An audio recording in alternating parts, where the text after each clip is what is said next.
नमस्कार विद्यार्थी मित्रांनो. कालच्या आपल्या लेक्चरमध्ये आपण पानिपतची पहिली लढाई म्हणजे पानिपत येथे झालेली इब्राहिम लोदी आणि बाबर यांच्यामध्ये झालेली 21 एप्रिल 1526ची पहिली लढाई कशा पद्धतीने झाली याचे सविस्तरपणे विश्लेषण आपण पाहिलं. म्हणजे आतापर्यंतचा भाग जर आपण लक्षात घेतला तर प्रकरण क्रमांक 2 मुघल साम्राज्याची स्थापना. हे मुघल साम्राज्य स्थापन जेव्हा झालं किंवा मुघल साम्राज्याचा संस्थापक बाबर आहे. या मुघल साम्राज्याच्या स्थापनेमधला नंबरचा घटक होता बाबर. या बाबराची पूर्ण माहिती आपण बघितलं. त्याच्यानंतर पानिपतची पहिली लढाई याबद्दल कालच्या व्हिडिओमध्ये सविस्तर अशी माहिती बघितली. पुढचा त्याच्यामधलाच पुढचा भाग म्हणजे बाबराने काय केलं, भारतात येऊन पानिपतची पहिली लढाई जिंकून घेतली. पहिली लढाई जिंकून घेतल्यानंतर म्हणजे त्यांनी साम्राज्य विस्तार कशा पद्धतीने केला या साम्राज्य विस्ताराबद्दल आजच्या आपल्या या व्हिडिओमध्ये आपण माहिती पाहणार. सर्वप्रथम आपण साम्राज्य विस्तार म्हणजे काय हे थोडक्यात समजूया किंवा बाबराने साम्राज्य विस्तार का सुरू केला याचं थोडक्यात माहिती पाहू. मुघल सम्राट बाबर यांनी भारतामध्ये 21 एप्रिल 1526 मध्ये पानिपतची पहिली लढाई जिंकून घेतली आणि पानिपतची पहिली स्वारी केली किंवा लढाई जिंकल्यानंतर बाबराकडे दिल्लीची सत्ता इब्राहिम लोदीकडून बाबराकडे आली. म्हणजे बाबर हा दिल्लीचा शासक बनला. तत्कालीन स्थितीमध्ये जो दिल्लीचा शासक किंवा दिल्लीचा अधिकारी, दिल्लीचा जो मेन व्यक्ती असेल किंवा शासक असेल तो भारतावर राज्य गाजवणारा शासक म्हणून ओळखला जातो.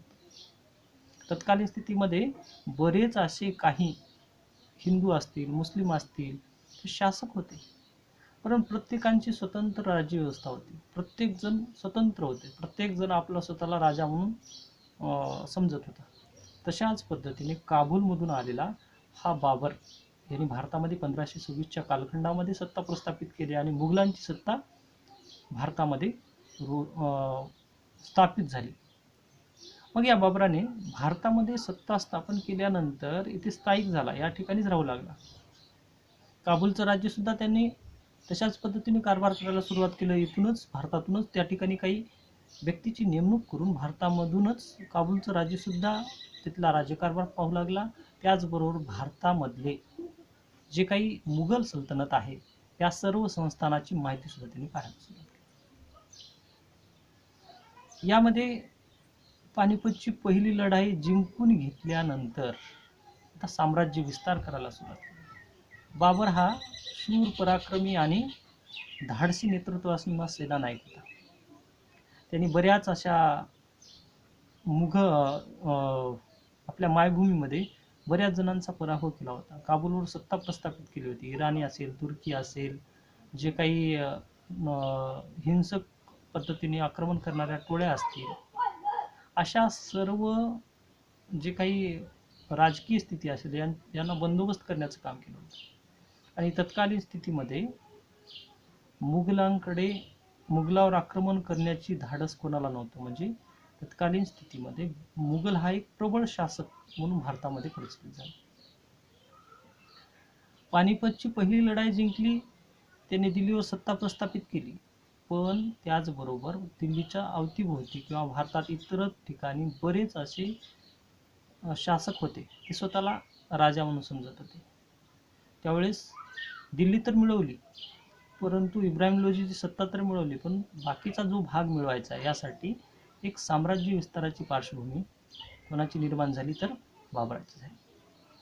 त्यांनी सर्वप्रथम बाबराला विरोध करणारा एक शासक म्हणजेच तत्कालीन स्थितीमध्ये मेवाडचा राजा राणा सांगा याने अकबराविरुद्ध कट कारस्थान करायला सुरुवात केली किंवा अकबराला म्हणजे भारतातून बाहेर काढण्यासाठी प्रयत्नशील होता.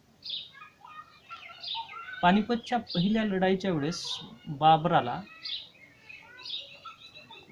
राणा सांगाकडून विरोध झाला नाही, त्याचं कारण काय होतं, इब्राहिम लोधीची सत्ता जाईल आणि इब्राहिम लोधीची सत्ता गेल्यानंतर पुन्हा बाबर भारतामध्ये काही काळ थांबेल, संपत्तीची लूट करून तो निघून जाईल, अशी महत्वाकांक्षा कोणाची होती, तर राणा सांगाची म्हणजे राजपुतांची. राजस्थानमधील मेवाड या ठिकाणचा हा राजा राणा सांगा यांनी बाबरा विरुद्ध आक्रमण करण्याच्या इच्छेमध्ये होता. त्याचबरोबर बाबर सुद्धा राणा सांगाचा बंदोबस्त करूनच आपण दिल्लीची सत्ता खऱ्या अर्थाने भक्कमपणे राखू शकतो हे त्याला माहीत होतं. कारण तत्कालीन स्थितीमध्ये राणा सांगा हा प्रबळ हिंदू शासक किंवा राजपूत राजा म्हणून ओळखला जात होता. त्याने बऱ्याच राजावर नियंत्रण प्रस्थापित केलं होतं आणि या राणा सांगाचा पराभव करण्यासाठी किंवा राणा सांगाचा बंदोबस्त करण्याचं काम बाबराची इच्छा होती. त्याचबरोबर राणा सांगाला बाबराला भारतातून बाहेर काढण्यासाठी प्रयत्नशील होता. अशा स्थितीमध्ये 16 एप्रिल 1527 मध्ये 16 एप्रिल 1527 मध्ये खानुआ येथे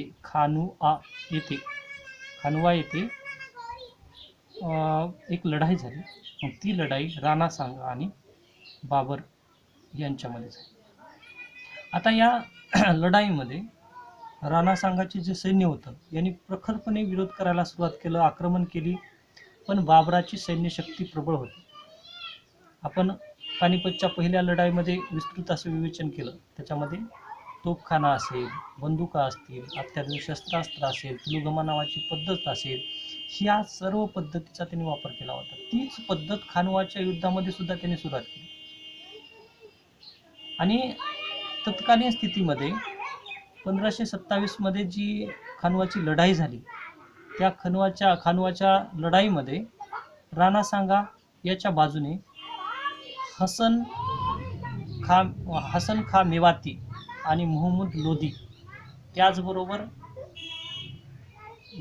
मेदिनी राय नावाच्या व्यक्तींनी सपोर्ट करायला सुरुवात केली. कोणाला? राणा सांगाला.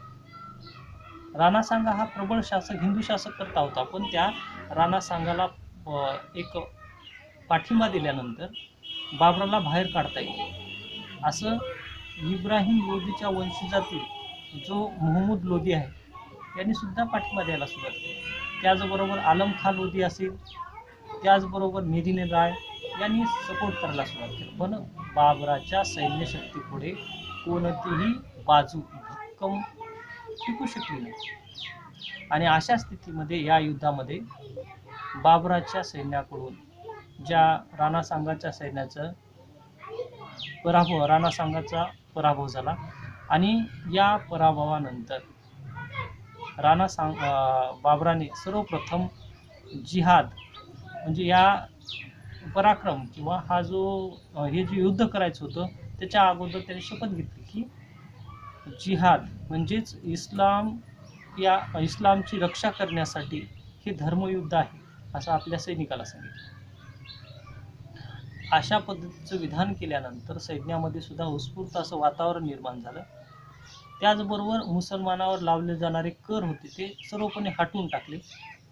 त्याचबरोबर हे युद्ध संपल्यानंतर म्हणजे अशा प्रकारच्या त्यांच्या सैन्यामध्ये केलेल्या वाक्यामुळं किंवा सैन्याला एक उत्स्फूर्तपणे एक भाषण केल्यामुळं सैन्यामध्ये सुद्धा बाबराला विजय मिळवून देण्याचा प्रयत्न त्यांनी खानवाच्या लढाईमध्ये केला.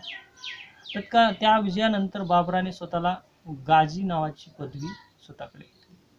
म्हणजे खानवाची लढाई झाली त्याच्यानंतर गाजी नावाची पदवी त्यांनी बाबराने घेतली आणि बाबर हा गाजी या उपाधीने आपल्याला स्वतःला म्हणून घेऊ लागला.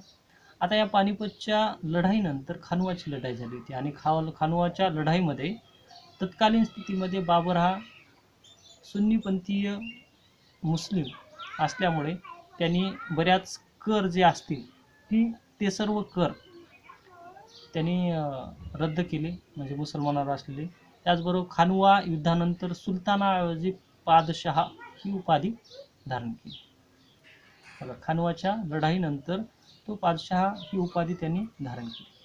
अशा प्रकारच्या सर्व परिस्थितीमुळे राणा सांगाची सुद्धा पार्श्वभूमी अशा पद्धतीची होती की राणा सांगाकडे सर्व पाठबळ होतं, हिंदू शासक, मुस्लिम शासक, तरी पण अत्याधुनिक शस्त्रास्त्र, तोफखाना, दारुगोळा किंवा बंदुका ह्या अत्याधुनिक पद्धतीच्या नव्हत्या. पारंपरिक पद्धतीने हे युद्ध करायचे आणि बाबर हा अत्याधुनिक पद्धतीने नवीन शस्त्रास्त्राचा वापर, युद्धनीतीचा वापर करून त्यांनी राणा सांगाचा पराभव केला. अशा पद्धतीने बाबराने साम्राज्य विस्तार करायला सुरुवात केली. मग आता या खानवाच्या युद्धाचे परिणाम काय झाले? आता हे खानवाचं युद्ध संपलं. खानवाचे युद्ध संपल्यानंतर या युद्धाचा परिणाम काय झाला? तत्कालीन स्थितीमध्ये खानवाच्या युद्धाचे परिणाम आपण समजून घेऊ. म्हणजे परिणाम कशा पद्धतीने झाले? त्यामध्ये नंबर 1, राजपूत राजाचा संघ दुबळा पडला. इसवी सन 1526च्या कालखंडामध्ये जे बाबर होता, यांनी पानिपतची लढाई जिंकून घेतली. खानवाच्या लढाईमध्ये त्यांनी राणा सांगाचा पराभव केला. त्या राणा सांगाचा एक प्रबळ असा गट होता, राजपूत गट होता. सर्व राजपूत राजे, हिंदू राजे आणि त्याचबरोबर इब्राहिम लोदीच्या वंशजांनी सुद्धा त्याला मदत करायला सुरुवात केली. अशा सर्व राजकीय परिस्थिती असताना सुद्धा बाबरापुढे त्याचा निभाव लागला नाही, म्हणजे बाबरातून त्याचा पराभव झाला. त्यामुळे राजपूत राजांचा संघ म्हणजे राजपूतांचं प्रभुत्व, राजपूत म्हणजे शेवटपर्यंत लढणारे आणि प्रत्येक विजय मिळवणारी अशी त्यांची आख्यायिका होती. बरेच विजय मिळवले होते राजपूतांनी. त्या राजपूतांचा संघ असेल किंवा गट असेल, राजपूताबद्दलची भीती पूर्णपणे नष्ट झाली. म्हणजे राजपूत हे तत्कालीन स्थितीमधला म्हणजे त्या काळातला एक प्रबळ असा राज्यशाही गट होता, तो नष्ट झाला. आणि राजपूतांचा पराभव झाल्यानंतर बाबर हा श्रेष्ठ समजला जाऊ लागला. म्हणजे युद्धामध्ये राजपूताचा पराभव केला, त्याचबरोबर जे राजपूतांचा संघ गट होता तो विस्कळीत झाला. सगळं त्यांची जी काही मानहानी झाली होती, त्याचबरोबर एक पराभव झाल्यामुळे राजपूताचा जे गट आहे ते दुबळा पडला. त्याचबरोबर नंबर 2चा एक परिणाम आहे, राजपूतांचे वर्चस्व संपले. राजपूत हे तत्कालीन स्थितीमध्ये हिंदुस्थानातले एक प्रबळ असे सत्ता केंद्र होतं. त्यांनी राजस्थान असेल, गुजरात असेल, अशा विविध भागावर त्यांनी सत्ता प्रस्थापित केलं होतं. राजस्थानमधले बरेच भाग होते, मेवाड होता, बुंदेलखंड असेल, अशा प्रकारचे विविध भाग होते, त्यावर सत्ता प्रस्थापित केली होती. आणि प्रत्येक शासक हा आपापल्या पद्धतीने आपलं कार्यक्षेत्र सांभाळत होता.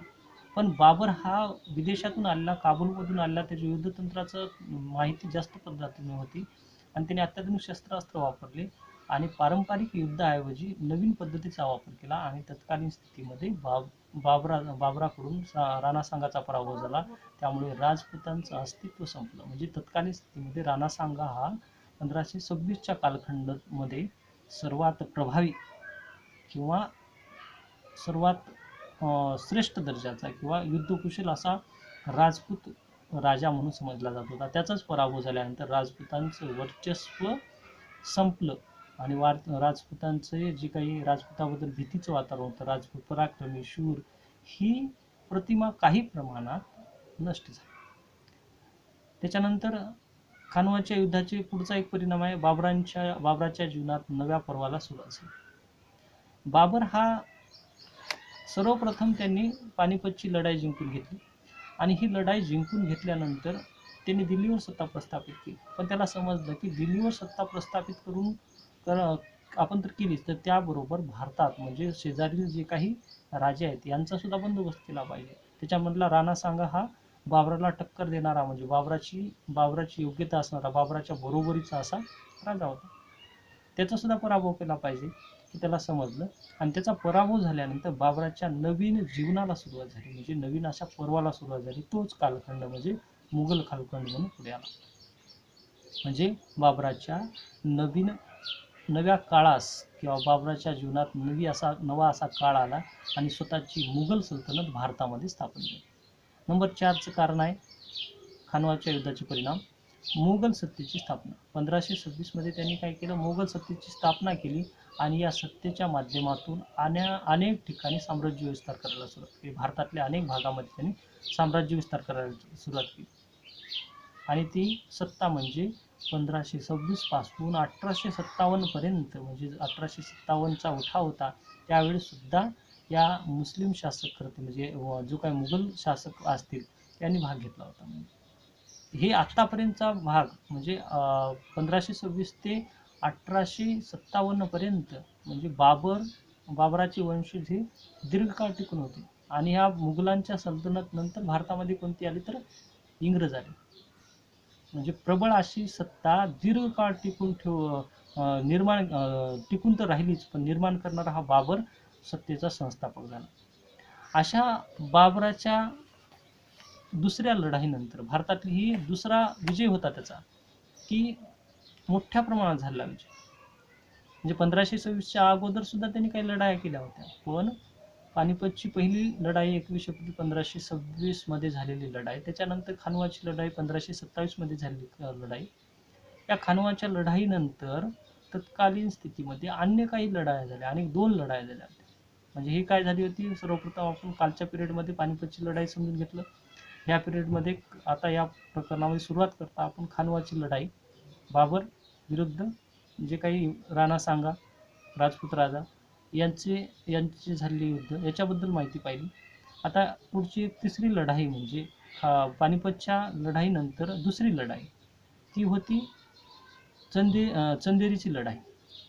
आता या लढाईमध्ये चंदेरीच्या लढाईमध्ये सर्वप्रथम आपण विचार केला तर चंदेरीची लढाई ही 29 जानेवारी 1528 मध्ये चंदेरी येथील मेदिनी राय वर आक्रमण हे बाबराने केलं आणि मेदिनी रायचा त्या ठिकाणी पराभव झाला. आणि हा शासक तत्कालीन स्थितीमध्ये काय करत होता तर राणा सांगाला त्यांनी सपोर्ट केला होता खानवाच्या लढाईमध्ये. म्हणजे ज्या पद्धतीने खानवाच्या लढाईमध्ये राणा सांगाचा पराभव झाला, त्याच्यानंतर 29 जानेवारी 1528 मध्ये चंदेरी नावाचं ठिकाण, त्या ठिकाणी मेदिनी राय या शासकाचा पराभव बाबराने केला. ही दुसरा त्याचा विजय होता. आणि हा विजय मिळवल्यानंतर तत्कालीन स्थितीमध्ये बाबर हा साम्राज्य विस्तार करणारा एक शासक किंवा राजा म्हणून, बादशाह म्हणून भारतामध्ये रूढ झाला. त्याच्यानंतर पुढची एक लढाई होती. ती लढाई म्हणजे पुढची एक लढाई घागऱ्याची लढाई. आणि ही लढाई 6 मे 1529 मध्ये लढली गेली. आता या लढाईबद्दल विवेचन करताना तत्कालीन स्थितीमध्ये बाबर यांनी सर्वप्रथम इब्राहिम लोधीचा बंदोबस्त केला होता पानिपतच्या लढाईमध्ये. त्याच्यानंतर त्यांनी राणा सांगाचा बंदोबस्त म्हणजे खानवाच्या लढाईमध्ये. त्याच्यानंतर चंदेरीच्या लढाईमध्ये मेदिनी रायचा पराभव घडवून आणला. आणि घागरा या लढाईमध्ये त्यांनी संयुक्त अफगाण सेना याचं जे नेतृत्व, संयुक्त अफगाण सेना होती, यांचं सुद्धा पराभव करण्याचं काम केलं. त्यांनी या घागऱ्याच्या लढाईमध्ये मोहम्मद लोधी, बघा लक्षात घ्या, मेदिनी राय आणि मोहम्मद लोधी यांनी राणा सांगाला खानवाच्या लढाईमध्ये मदत केली होती. त्याच लढाईमध्ये सर्वांचा तर पराभव, त्या राणा सांगाचा तर पराभव झालाच होता. राणा सांगाचा पराभव झाल्यानंतर चंदेरीच्या लढाईमध्ये मेदिनी राय, त्याचबरोबर घागऱ्याच्या लढाईमध्ये मोहम्मद लोधी याचा पराभव बाबराने केला. म्हणजेच बाबर हा ज्यांनी बाबराला विरोध करायचा प्रयत्न केला होता, अशा सर्वांचा बंदोबस्त करण्याचं काम बाबराने सुरुवात केली.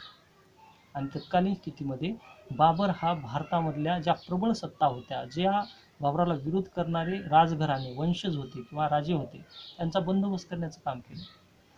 त्यानंतर त्यांनी स्वतःची अशी साम्राज्य विस्ताराची पार्श्वभूमी, म्हणजे या लढाईनंतर, म्हणजे पानिपतच्या पहिल्या लढाईनंतर, त्याच्यानंतर खानवाची लढाई, त्यानंतर चंदेरीची लढाई, त्याच्यानंतर घागऱ्याची लढाई, ही सर्व लढाया झाल्यानंतर ज्या काही सत्ता राहिल्या होत्या, म्हणजे ज्या जिंकून घ्यायच्या होत्या, ती जिंकण्यास सुरुवात केली. काही त्या प्रबळ ज्या सत्ता होत्या, या सर्व सत्तावर नियंत्रण प्रस्थापित केलं. आणि बाबराविरुद्ध कट कारस्थान करणारे कोणताही असा प्रबळ असा गट राहिला नाही. खानवाच्या लढाईमध्ये विजय मिळवल्यानंतर राणा सांगा हा प्रबळ शासक होता, त्यावेळेस त्याचा सुद्धा पराभव करून बाबराने बंदोबस्त केला. छोटे मोठे शासक बाबराविरुद्ध लढाई करण्यास पुढे येत नव्हते, काय येत नव्हते तर बाबराची सैन्यशक्ती असेल, तोफखाना असेल, बंदुका असतील किंवा अत्याधुनिक शस्त्रास्त्र असतील, या सर्व भीतीमुळं बाबर हा एक पराक्रमी शासक किंवा बादशाह म्हणून नावलौकिस मिळाला. बघा, इसवी सन 1526 ते 1530च्या कालखंडामध्येच, म्हणजे 6 मे 1529 मध्ये घागऱ्याची लढाई त्यांनी जिंकून घेतली. आणि हाच बाबर इसवी सन 1530 मध्ये, म्हणजे 26 डिसेंबर 1530 मध्ये आग्रा येथे त्या बाबराचा मृत्यू झाला. कशामुळे मृत्यू झाला तर वृद्धकाळाने, म्हणजे म्हातारा झाल्यानंतर 26 डिसेंबर 1530 मध्ये आग्रा येथे त्या बाबराचा मृत्यू झाला. आणि आग्रा येथे नूर अफगाण, म्हणजे आजचं आधुनिक त्या ठिकाणी आग्रा येथे आराम बाग नावाचं एक ठिकाण आहे, तिथं त्याला दफन करण्यात आलं. पण काही काळानंतर त्याची अस्थी असतील हे पुन्हा त्याची मातृभूमी, म्हणजे मायभूमी जी काबूल आहे, या ठिकाणी तिथे घेऊन जाण्यात आलं आणि त्या ठिकाणी त्याला तिथे दफन करण्यात आलं. म्हणजेच बाबर हा इसवी सन 1526 ते 1530च्याच कालखंडामध्ये भारतात राहिला, पण मुघलांची सत्ता प्रबळपणे टिकून ठेवण्याचं काम बाबराने केलं. म्हणजे बाबर हा मुघल घराण्याचा संस्थापक आहे. त्यांनी सर्वप्रथम 1526 मध्ये पानिपतची लढाई जिंकली, 1527 मध्ये खानवाची लढाई जिंकून घेतली, त्याच्यानंतर 1528 मध्ये चंदेरीची लढाई जिंकून घेतली, 1529 मध्ये घागऱ्याची लढाई जिंकून घेतली, आणि इसवी सन 1530 मध्ये वृद्धकाळाने, म्हणजे वृद्ध झाल्यामुळे, म्हातारा झाल्यामुळे, त्याची तब्येत बिघडल्यामुळे म्हातारपणामुळे तो वारला. म्हणजे 1526 ते 1530 या अल्प काळातच त्यांनी भारतामध्ये प्रबळ अशी शासन व्यवस्था निर्माण केली. म्हणजे आतापर्यंतचा जो आपण भाग बघितला, हे बाबराच्या साम्राज्य विस्ताराबद्दल होतं. या प्रकरण आपलं कोणतं होतं तर आपण तर मुघल साम्राज्याची स्थापना, प्रकरण नंबर 2 होतं. त्याच्यामधलं आपण बाबराची माहिती पूर्ण घेतली, पूर्व आयुष्याबद्दल. त्याच्यानंतर माहिती घेतली होती पानिपतची पहिली लढाई कालच्या आपल्या लेक्चरमध्ये. आणि आजच्या लेक्चरमध्ये आपण काय घेतलं, साम्राज्य विस्तार. साम्राज्य विस्तार कसा झाला तर तत्कालीन स्थितीमध्ये पानिपतची लढाई झाली, खानवाची लढाई झाली, त्याच्यानंतर चंदेरीची लढाई झाली आणि घागऱ्याची लढाई. या लढाईनंतर बाबराचा अंत सुद्धा झाला. या साम्राज्य विस्ताराची आपण सर्व माहिती पाहिली. त्याचबरोबर आपण पुढचा एक पॉईंट लक्षात घ्यायचं, म्हणजे समजून घ्यायचं की तत्कालीन स्थितीमध्ये बाबराची योग्यता काय होती. म्हणजे बाबर हा एवढे विजय मिळवलं 1526 ते 1530च्या कालखंडामध्ये, त्याने स्वतःची मुघल शासन व्यवस्था भारतात निर्माण करून दिली किंवा निर्माण केली. त्याची योग्यता काय होती किंवा तो कशा पद्धतीचा होता, थोडक्यात समजून घ्यायचे. तर आपला पॉईंट पुढचा आहे, म्हणजे साम्राज्य विस्तारानंतर तुम्हाला समजण्यासाठी किंवा बाबराबद्दल अधिक माहिती घेण्यासाठी म्हणून मी एक पॉईंट नवीन सिलेबसमध्ये नाही तरी पण तुम्हाला सांगत आहे, तो म्हणजे बाबराची योग्यता. योग्यता म्हणजे काय, बाबर कसा होता त्याच्याबद्दल थोडक्यात माहिती पाहिजे. आता मजबूत शरीरयष्टी असणारा, आता हे पॉईंट मी कशासाठी तयार केलं तर तुम्हाला समजून घेण्यासाठी किंवा नवीन माहिती मिळावी यासाठी. आता बाबर हा भारतात 1526 मध्ये आला, पण त्या अगोदर बाबर हा जो विदेशामध्ये, म्हणजे बाबराचा जन्म हा फरगना येथे झाला होता. त्याचबरोबर समरकंद हे शहर सुद्धा त्यांनी काही काळ जिंकलं, काबूलमध्ये तो राहिला. अशा स्थितीमध्ये फरगण्यामध्ये तो जन्मल्यानंतर बाल्या अवस्थेमध्ये त्याच्या वडिलांचा मृत्यू झाला. म्हणजे बाबर लहान असताना त्याच्या वडिलांचा मृत्यू झाला. त्याला स्वतःची सत्ता किंवा राज्य आपल्या काकामुळे आणि मामामुळे सोडावी लागली. त्यांनी भटकंतीचे आयुष्य जगायला सुरुवात केली. अशा स्थितीमध्ये त्यांनी आपल्या शरीरयष्टी असेल किंवा जे काही अंगभूत असणारे गुण आहे, म्हणजे सैनिक कसा असावा, नेतृत्व करणारा, या पद्धतीने त्यांनी सगळ्या अशा कला शिकून घेतल्या होत्या. म्हणजे सक्षम शरीराने असा धष्टपुष्ट असणारा, त्याचबरोबर सर्व काम, म्हणजेच एक युद्ध करणारा जो शासक आहे त्याच्याप्रमाणे त्याच्याकडे अंगभूत गुण होते. हे वर्णन कशामध्ये आढळतं तर तत्कालीन स्थितीमध्ये तुजुकी बाबरी ग्रंथाच्या आधारे वर्णन केलेलं आहे. म्हणजे बाबर हा एक मजबूत शरीरयष्टीचा एक शासक होता, हे तत्कालीन स्थितीमध्ये समजून येतं. त्याच्यानंतर दुसरा एक आहे, तो कुटुंबप्रेमी होता.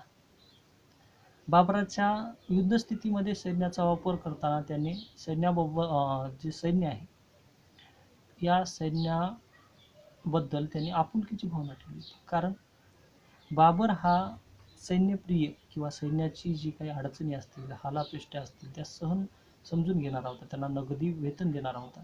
म्हणूनच त्यांनी पानिपतच्या पहिल्या लढाईमध्ये इब्राहिम लोधी हा जो शासक आहे लोधी घराण्याचा, याचा पराभव झाल्यानंतर दिल्लीतली लूट जी मिळाली होती, सैनिकांनी लूट केली होती बाबराच्या सैनिकांनी, या सर्व जे काही लूट आहे ती सैनिकांमध्ये वाटून टाकली.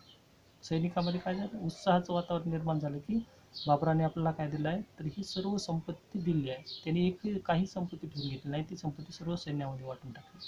त्यामुळं बाबर हा एक चांगल्या पद्धतीचा राजा आहे, सर्वांच्या प्रजेचा विचार करणारा, सैन्याचा विचार करणारा, असा कुटुंबप्रेमी असणारा आहे, असं त्याच्यावरून तो सैन्याला सुद्धा आपला कुटुंबाचा भाग म्हणून समजून घेत होता. म्हणजे कुटुंबप्रेमी हा याचा अर्थ म्हणजे तो आपल्या सैन्याला आपल्या कुटुंबाचा भाग म्हणून समजून घेत होता. म्हणूनच त्याच्या सैन्यामध्ये इराणी, तुर्की, अफगाणी, त्याचबरोबर जे काही टोळ्या असतील, हिंसक पद्धतीच्या टोळ्या असतील, या सर्व सर्व टोळ्यांचा सहभाग त्याच्या सैन्यामध्ये होता. आणि हजारो दूर येऊन भारतामध्ये सत्ता प्रस्थापित करण्यासाठी या सैन्यानेच बाबराला मदत केली. म्हणून बाबराने त्या सैन्याकडे जास्त लक्ष दिलं होतं. बाबर हा सैनिक व कुशल योद्धा होता. आता बाबर हा सैनिक व कुशल योद्धा का म्हटले, तर बाबरने लहानपणापासून त्याच्या आयुष्यामध्ये हालापेष्टा बऱ्याच जणांकडून पराभव सहन करावा लागला. त्यांनी सुद्धा बऱ्याच जणांवर विजय मिळवला.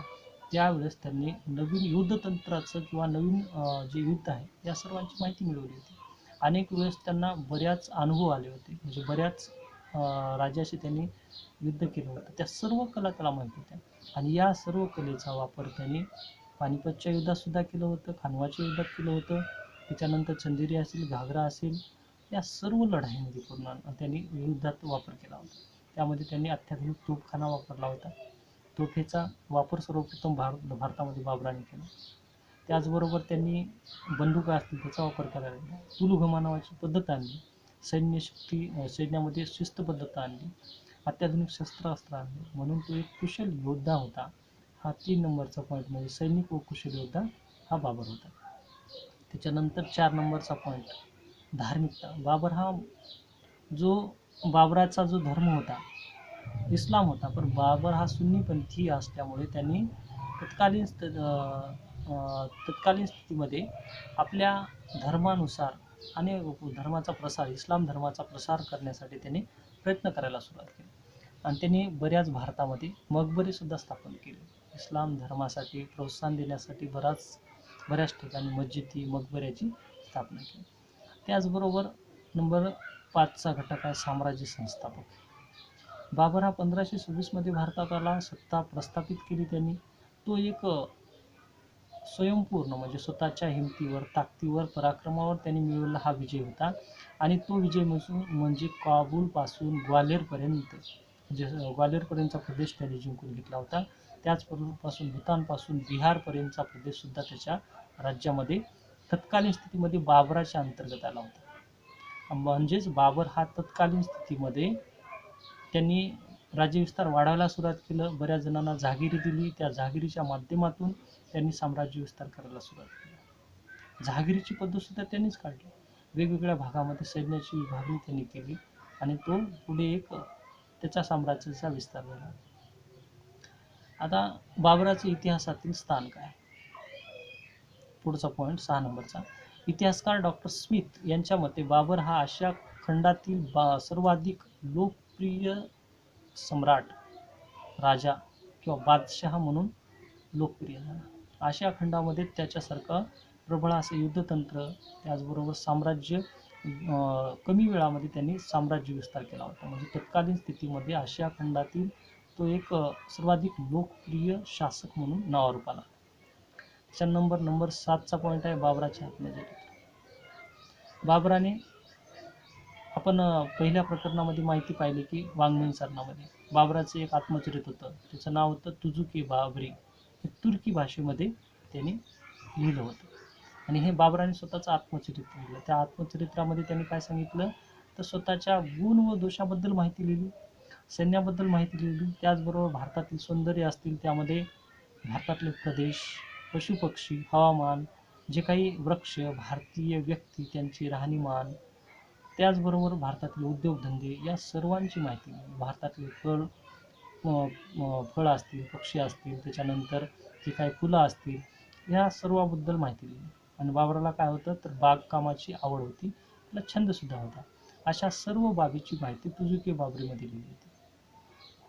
आणि तुम्हाला आत्ताच सांगितल्याप्रमाणे बाबर हा एक प्रबळ किंवा बाबर हा एक चांगल्या प्रतीचा एक शासक म्हणून तत्कालीन स्थितीमध्ये, म्हणजे एक राजकीय स्थितीमध्ये एक प्रबळ शासक म्हणून नावारूपाला आला. त्यांनी त्याचा मृत्यू म्हणजे इसवी सन 26 डिसेंबर 1530च्या कालखंडामध्ये तो आग्रा या ठिकाणी त्याचा मृत्यू झाला. या शेवटचा पॉईंट म्हणजे बाबराचा मृत्यू. त्या 26 डिसेंबर 1530मध्ये त्याचा मृत्यू झाला. आग्रा येथेच त्याचं दफन करण्यात आलं. तो नूर अफगाण म्हणजे आत्ताचं आधुनिक जे ठिकाण आहे त्यालाच आपण म्हणतो आरामबाग, या आरामबाग या ठिकाणी त्याला दफन करण्यात आलं. पण काही काळानंतर म्हणजे काही दिवसानंतर ते दफन केलेले जे काही त्याचे शरीर असेल ते पुन्हा काबूल येथे म्हणजे त्याच्या मायभूमीमध्ये नेण्यात आलं आणि तिथे दफन करण्यात आलं. म्हणजे भारताचा जो भारतामध्ये मुघल सल्तनत स्थापन करणारा शासक जो बाबर आहे, हा बाबर दीर्घकाळ भारतामध्ये सत्ता टिकवण्यासाठी प्रयत्न करून गेला.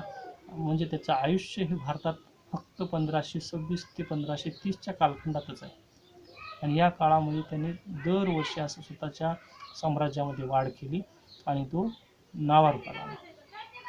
म्हणजे आत्तापर्यंतचा जो आपण भाग पाहिला म्हणजे प्रकरण दुसरे, त्यामधले मुघल साम्राज्याची स्थापना, यामधला बाबर, त्याच्यानंतर पानिपतची पहिली लढाई, त्याच्यानंतर साम्राज्य विस्तार, हे पूर्ण घटक आपण पाहिले.